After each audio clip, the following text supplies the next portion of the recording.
Perusahaan selanjutnya yaitu PT Citra Putra Tbk Jakarta Tbk atau CLAI.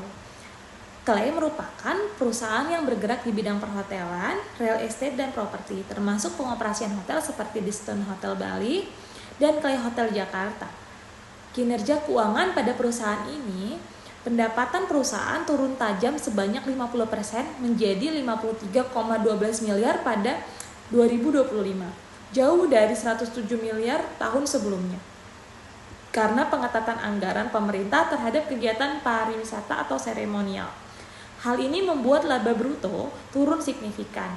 Rugi bersih juga membengkak menjadi 9,65 miliar rupiah, meningkat dari rugi sebelumnya, sehingga perusahaan belum menunjukkan tren profitabilitas jelas. Rasio fundamental lain menunjukkan bahwa CLAI menghasilkan EPS negatif dalam periode TTM dan belum mencatat laba yang konsisten. Perusahaan selanjutnya yaitu PT Fast Food Indonesia Tbk. Merupakan perusahaan yang mengoperasikan restoran cepat saji seperti franchise Kentucky Fried Chicken atau KFC di Indonesia. Bisnisnya tergolong consumer cyclicals karena kinerjanya mengikuti pola konsumsi masyarakat. Kinerja keuangan pada perusahaan ini masih mencatat laba negatif dengan net income signifikan negatif dan ROE yang amat rendah. Rasio profit seperti net margin juga negatif dekat dengan minus 10% menunjukkan operasi belum menghasilkan laba bersih. Penelitian akademis mengindikasikan bahwa profitabilitas PES relatif rendah, net profit margin dan ROA di bawah standar industri di tahun-tahun terakhir. Perusahaan selanjutnya yaitu PT Gajah Tunggal Tbk atau GJTL.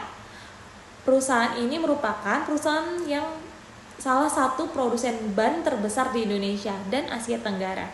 Produk utamanya adalah ban kendaraan untuk segmen otomotif, industri, dan lainnya. Perusahaan termasuk di sektor consumer cyclicals terkait dengan permintaan kendaraan dan komponen otomotif yang berfluktuasi dengan ekonomi makro. Kinerja keuangan pada perusahaan ini yaitu mencatat net profit sebesar 789,7 miliar. Perusahaan selanjutnya PT Media Nusantara Citra Tbk atau MNC. Perusahaan ini merupakan media terbesar di Indonesia, mengolah banyak saluran TV seperti RCTI, MNC TV, GTV, dan platform digital lainnya. Media termasuk ke dalam sektor consumer cyclicals karena pendapatan iklan terkait aktivitas konsumen dan ekonomi luas. Kinerja keuangan pada perusahaan ini memiliki kapitalisasi pasar besar dan pendapatan yang signifikan sebagai pimpinan media nasional. Perusahaan ini cocok sebagai pilihan untuk investasi jangka menengah sampai jangka panjang dengan fundamental relatif kuat dan prospek pertumbuhan yang stabil. Berdasarkan hasil analisis fundamental terhadap sejumlah emiten sektor consumer cyclicals di Bursa Efek Indonesia, dapat disimpulkan bahwa sektor ini memiliki karakteristik yang sangat dipengaruhi oleh siklus ekonomi dan daya beli masyarakat serta perubahan pola konsumsi. Ketika konsumsi ekonomi masyarakat membaik, maka sektor ini mengalami pertumbuhan pendapatan dan laba yang signifikan. Namun sebaliknya akan tertekan saat ekonomi melambat. Hasil analisis menunjukkan bahwa tidak semua emiten consumer cyclicals memiliki fundamental yang sama kuat.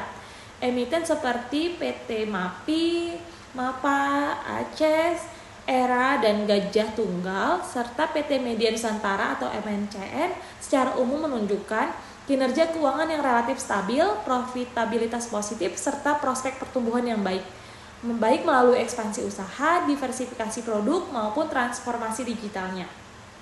Sebaliknya, beberapa emiten seperti PT Citra Putra Jakarta atau CLAI dan PT Fast Food Indonesia masih menghadapi tantangan fundamental yang serius, antara lain penurunan pendapatan, laba bersih, dan efisiensi operasional yang belum optimal, serta sensitivitas tinggi terhadap kondisi ekonomi.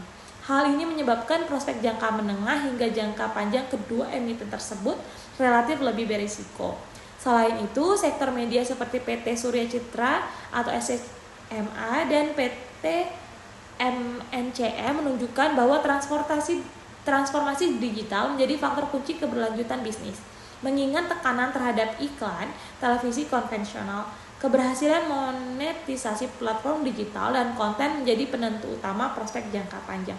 Sekian presentasi mengenai 10 emiten berprospek dan berkinerja baik pada BEI. Untuk memenuhi mata kuliah ini saya presentasikan. Mohon maaf bila ada kekurangan. Wassalamualaikum warahmatullahi wabarakatuh.